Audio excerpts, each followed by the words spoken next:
Magen Wooley. I work here at Bodybuilding. I'm a personal trainer and the assistant to the personal training director. Before this, I worked at CrossFit Thoroughbreds and Health and Strength Fitness. And I've been competing at CrossFit for 4 years. I coached CrossFit Thoroughbreds for 2.5, almost 3 years.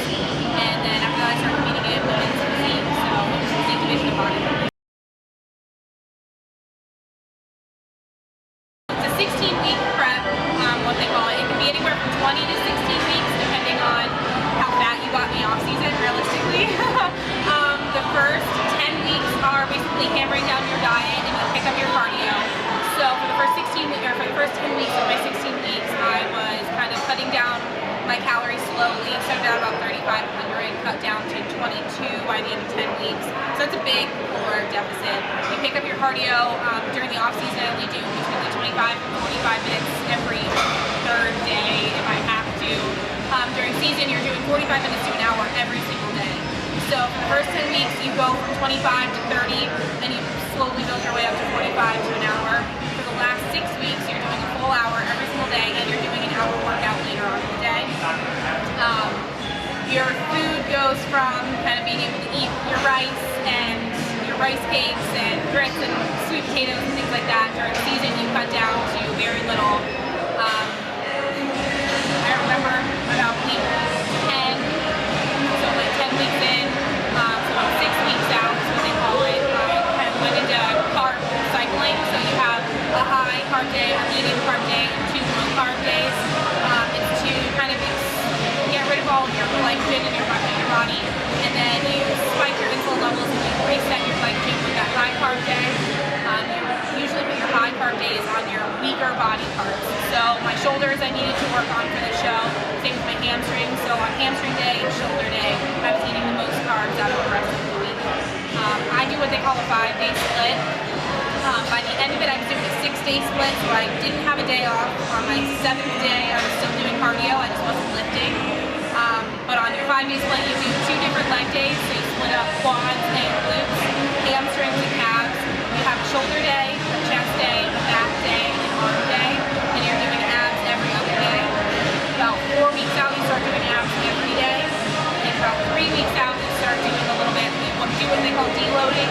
You use lighter weight to kind of get your separation to come in. So when you see the lines in everyone's legs, you see the separation in their shoulders, you start seeing striations in their chest because you're doing lighter weight, higher reps, and you're doing a little bit more auxiliary movement to get everything to come out. The week before, you start drinking as much water as you possibly can handle. At one point, I was drinking 2 liters every hour on the hour. It's like 3 gallons a day at one point. You're doing it for a full week, and that's to train your body. You literally pee every 15 minutes because you're training your body to push out that water as fast as you can. And then 2 days before, you start restricting your water. So you go from drinking 3 gallons of water a day to less than a gallon, and your body is still pushing out all that water. So that's how your skin thins out. You start seeing all your veins come out. The last week, you go no carb. So the rice cakes, things like that you were eating throughout the whole time, you restrict those. So your body is pushing out all the water. For every gram of carbohydrates that you take in, your body holds like 0.2 grams of water. So when you cut all that out, it's pushing out all that water that your body held originally. And then when you start restricting your water and your body's still pushing it out, it's pushing out water that you're not even taking in. So you get really, really dry, really hard looking, but you also stay pretty flat because you have no carbohydrates. Like I said, your body's not holding those water cells in your muscle cells, your muscle tissue. Then the day of the show, you start taking in carbs without the water. So your body's holding that water in its cells from the carbohydrates, but you have no water in your system. So that's what gives you that really full look on stage. And you do that for the 2 days of the show. And then after that, you're pretty much done. I always do protein, so even in off season, you're drinking a protein shake. That comes out 2 weeks before the show because there's a lot of sodium in it, so you'll retain the water from that. So whey isolate, casein, protein. I did creatine up to 8 weeks out. Creatine also makes you hold water. It's a branched chain amino acid that your body doesn't produce on its own. Leucine, same thing. Leucine's naturally occurring in foods. You can get it in egg whites, turkey, ground meat, the whole 9 yards. You can get it from that stuff, but you have to supplement it because you don't get enough. So leucine, creatine, protein, 2 different kinds. I take a ton of vitamins, take up to 5,000 milligrams of fish oil on any given day.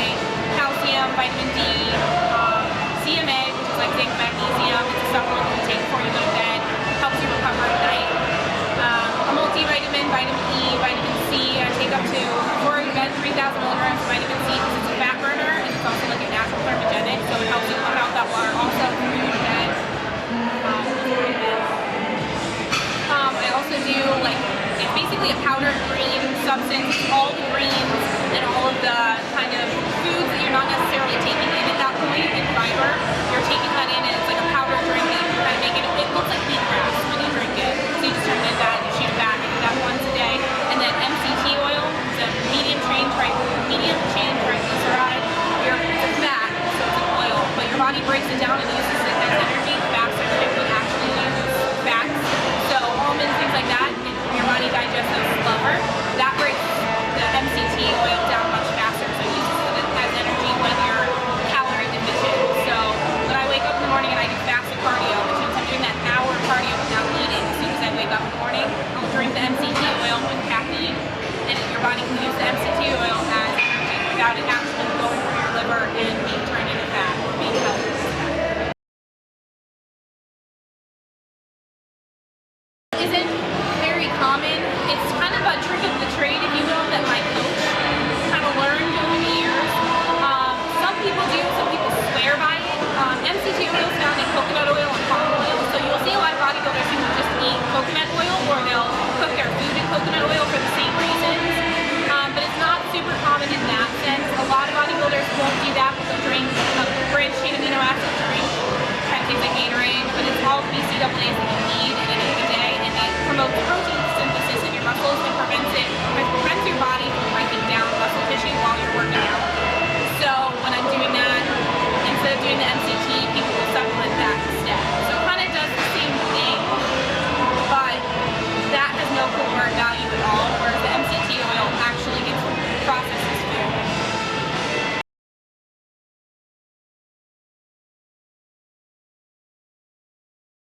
I did CrossFit for 4 years and I loved it. I loved how strong I got. I thought it was such a cool, I don't know, I just thought it was so cool.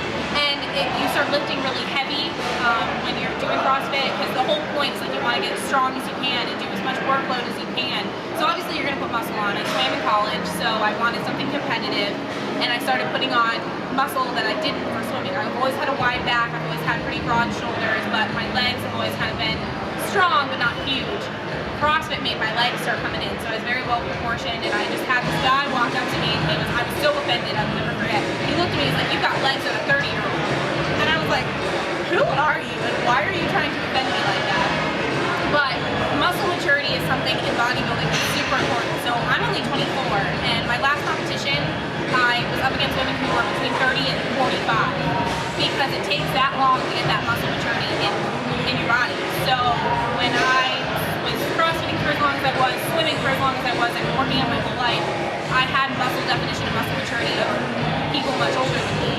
So that he meant it as a compliment. And when he explained that to me, he said, "You should really think about doing, a bikini contest or something." And I was like, okay, fine, whatever, what would it really take? So I dieted down for a bikini competition. This was a year and a half ago, almost 2 years ago. And it was pretty easy. All you have to do is get pretty thin and put on a fake tan and you're good to go. Bikini athletes now have to work much harder, because now there's 4 divisions in bodybuilding. There's bikini, figure, physique, and bodybuilding. Bodybuilding are kind of the bigger women that you're kind of afraid of a little bit. I mean, I love them to pieces. They work really hard, but they're kind of really intimidating. And then the bikini girls, it used to be kind of a joke, because they just pranced around on stage in high heels and anybody could win. There was no rule. There was no, they're looking for this over that. They're, this definition over that definition. Now there's set rules, because they have all 4 categories, and there are reasons why certain women compete in certain categories. So bikini, the girls who can't put on those big shoulders or that broad back, they compete in bikini. So I did that. I did pretty well, but I had a broader back than a lot of them. So I met my coach, and he was like, "You've got way more muscle than you know what to do with. We're going to put you in physique." And that's how the whole thing happened. So, yeah. And what do you recommend for someone who's starting a bodybuilding competition? Get a coach. Don't do it by yourself. Be as consistent as you can possibly be. There was a statistic I heard one time, and I don't know how factual this is, but it seems like it's got to be pretty spot on. Less than 1% of the population will know what an